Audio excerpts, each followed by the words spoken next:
Hello student, Maurya देवी तापड़िया कन्या महाविद्यालय के यूट्यूब चैनल में आपका स्वागत है। मैं आज आपको बीए सेकेंड ईयर का एक टॉपिक बताऊंगा जिसका नाम है स्ट्रक्चर। आपका टॉपिक है इंट्रोडक्शन टू स्ट्रक्चर इन सी कि स्ट्रक्चर क्या होता है। देखिए स्टूडेंट, स्ट्रक्चर को समझने से पहले अपने को एक बार दोबारा सिंपल वेरिएबल और एरे को समझना होगा, तब आपको स्ट्रक्चर थोड़ा अच्छा समझ में आएगा। पहले अपने शुरुआत करते हैं कि सिंपल वेरिएबल क्या होता है, या जैसे मैं कहता हूं, मैंने लिखा है इंट ए बराबर 5।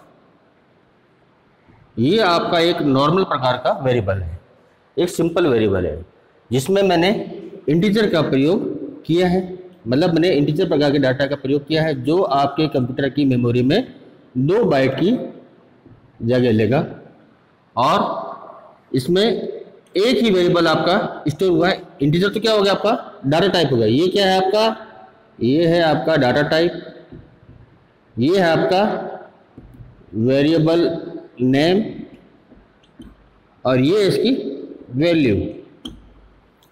तो जो आपने सिंपल प्रकार के डाटा टाइप का यूज करके आपने जो वेरिएबल डिक्लेयर किया है वो आपका एक ही वेरिएबल डिक्लेयर हुआ जिसमें मैंने वैल्यू कितनी डाल की है, 5।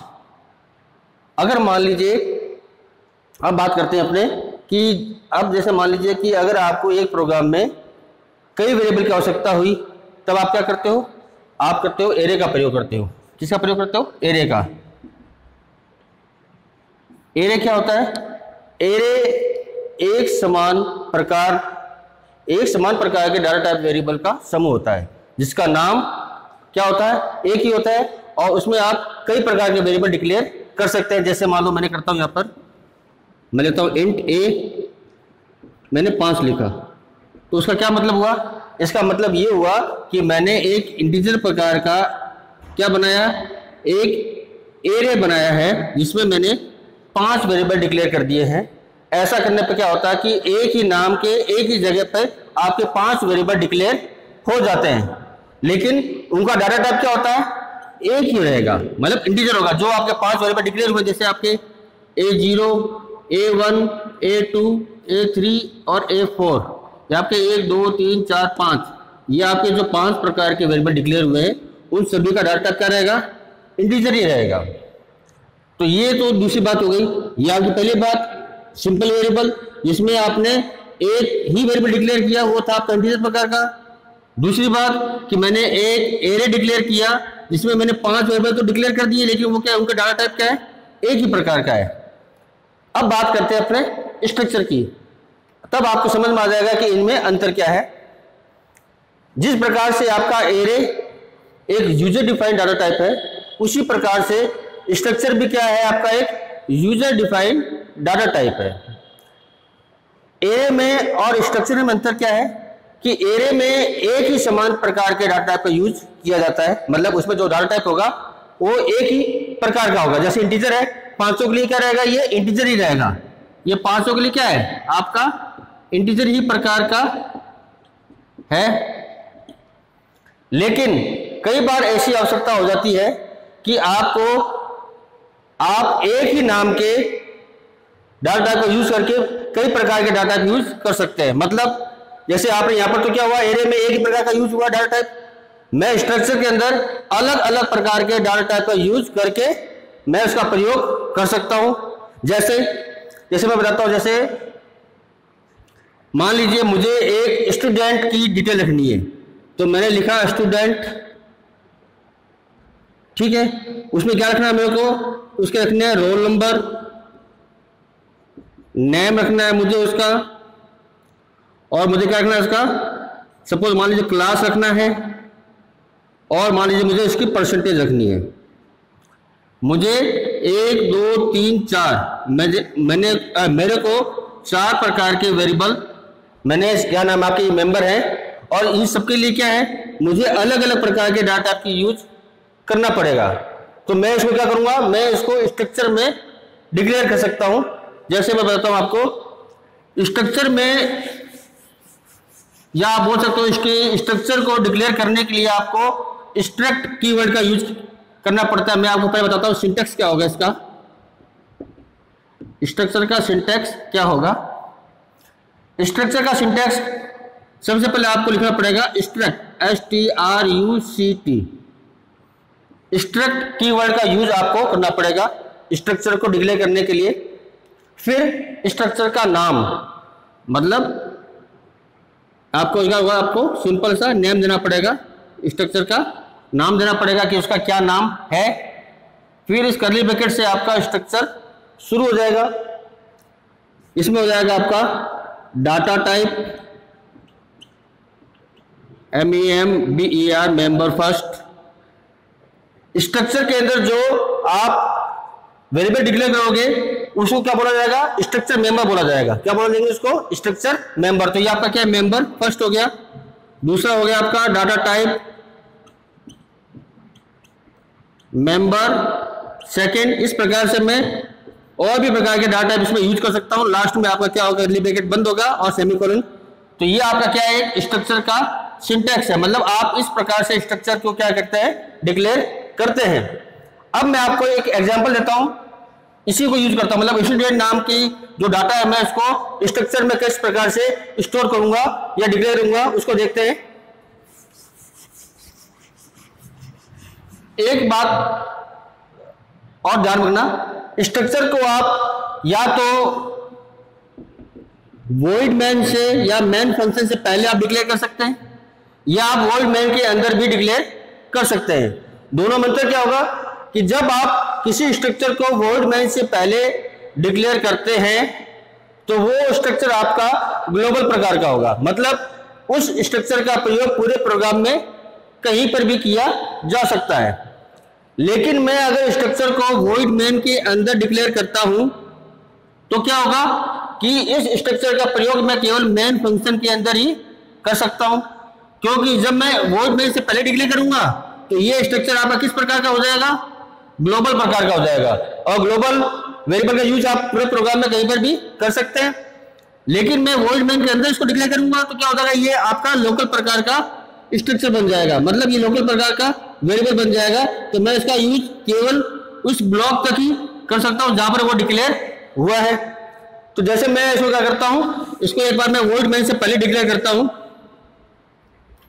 तो डिक्लेयर करने के लिए आप क्या करोगे? सबसे पहले लिखोगे स्ट्रक्ट कीवर्ड। मैं तो मैं लिखा स्ट्रक्ट, STRUCT, स्ट्रक्ट। ये मैंने कीवर्ड लिख दिया। अब स्ट्रक्चर का नाम, जैसे मैंने मान लो नाम लिख दिया मैंने स्टूडेंट। स्टूडेंट तो क्या हो गया? स्ट्रक्चर का नाम हो गया। और ये स्ट्रक्ट क्या हो गया? आपका कीवर्ड हो गया जो ये बता रहा है कि ये क्या है? स्ट्रक्चर है। अब ये कर्ली ब्रैकेट आपका स्टार्ट। अब मुझे क्या क्या इसमें डाटा लेने हैं? एक लेना है रोल नंबर, तो मैं लिखूंगा। और रोल नंबर किस प्रकार का होगा? आपका इंटीजर प्रकार का होगा। मतलब पहले डाटा टाइप फिर उसका नाम। तो मैं लिख दिया इंट, मैंने लिख दिया रोल नंबर। रोल नंबर लिख दिया। फिर मैंने लिख दिया दूसरा कौन सा है आपका? नेम। नेम में क्या होगा? नेम आपका कैरेक्टर प्रकार का होगा। तो मैंने दिया कैरेक्टर नेम। नेम की मैंने क्या ले लिया? एरे लिया मैंने कि 10 इसमें कैरेक्टर आ सके आपके। फिर मैंने लिख लिया क्लास। क्लास किस प्रकार का हो सकता है? आपका इंटीजर प्रकार का हो सकता है। तो मैंने दिया इंट क्लास। फिर परसेंटेज। परसेंटेज के लिए मैं क्या ले रहा हूं? PER ले रहा हूं। तो परसेंटेज आपकी फ्लोट संख्या हो सकती है, तो मैं लिख सकता हूं फ्लोट, फ्लोट PER। तो मैंने ये 4 वेरिएबल इसमें डिक्लेयर कर दिए। यार मैं बोल सकता हूं कि मैंने 4 प्रकार के स्ट्रक्चर मेंबर मैंने डिक्लेयर कर दिए हैं। अब मैं इसको बंद करता हूं। मतलब आपका स्ट्रक्चर यहां पर क्या हो गया? पूरा हो गया। मैंने यहां पर केवल स्ट्रक्चर को डिफाइन की, डिक्लेयर किया है। मैंने क्या यहां किया? मैंने स्ट्रक्चर को केवल डिक्लेयर किया है। तो अब मुझे बताइए कि ये स्ट्रक्चर कितनी मेमोरी लेगा? ये स्ट्रक्चर जब आप कंप्यूटर में इसको स्टोर करोगे तो ये भी कितनी मेमोरी ले रहा है? ये अभी कोई भी मेमोरी नहीं ले रहा है। क्यों नहीं ले रहा है? इसका एक कारण है, क्योंकि सी भाषा का जो कंपाइलर है वो केवल वेरिएबल को पढ़ता है, मतलब डाटा टाइप को पढ़ता है। जैसे इंटीजर है तो कितना लेगा वो? अगर मैं सिंपल सा इंट डिक्लेयर करता हूं, a बराबर 2, तो कंपाइलर जैसे इंट के पास में आएगा तो उसको पता है कि मुझे क्या लेना है, 2 बाइट की जगह लेनी है। और जैसे फ्लोट के पास में आएगा तो उसको पता है मुझे क्या लेना है, मुझे 4 बाइट की जगह लेनी है। तो ये तो आपका सिंपल वेरिएबल थे, आपका मतलब ये आपके प्रिमिटिव प्रकार के डाटा टाइप थे। लेकिन जब कंपाइलर अब जाएगा तो अब वो इसको नहीं पढ़ेगा, अब किसको पढ़ेगा, स्टूडेंट को पढ़ेगा। तो स्टूडेंट को पढ़ेगा तो स्टूडेंट नाम का कोई भी वेरिएबल या डाटा टाइप उसको नहीं मिलेगा, तो ये किसी प्रकार का कोई मेमोरी एलोकेशन भी नहीं करेगा इसके लिए, या कोई मेमोरी के लिए अलर्ट भी नहीं करेगा। क्यों? क्योंकि सी कंपाइलर के अंदर ये डिफाइन नहीं किया गया है कि आपको स्टूडेंट नाम का कोई आपका डाटा टाइप होगा। ये डाटा टाइप या इसके लिए मेमोरी एलोकेट कब होगी, जब मैं इसको क्या करूंगा, डिफाइन करूंगा। मैं क्या करूंगा, इसको डिफाइन करूंगा। तो मैं इसको डिफाइन में मेन फंक्शन के अंदर भी कर सकता हूं या मैं इसके साथ भी कर सकता हूं। तो मैं लिखता हूं जैसे वॉइड मैन, मैंने वर्ड में लिख दिया। अब मैं इसको क्या करूंगा, इस यहां तो मैंने क्या किया है, केवल डिक्लेयर किया है। अब मैं इसको यहाँ पे डिफाइन करूंगा, मतलब मैं यहाँ पर इसको यूज में ले रहा हूं। तो इसके लिए मैं क्या करूंगा, सी भाषा में तो आपको स्ट्रक्ट स्टूडेंट लिखना पड़ेगा। अगर ये C++ लैंग्वेज होती तो आपको स्ट्रक्ट लिखने की आवश्यकता नहीं है, क्योंकि ये क्या होता है, ऑप्शनल होता है। तो मैं यहाँ पर आप ये बात किसी कर रहे हैं, सी लैंग्वेज की बात कर रहे हैं, तो अपने क्या लिखेंगे यहाँ पर, पहले स्ट्रक्ट STRUCT स्ट्रक्ट क्या नाम है, सॉरी, स्टूडेंट।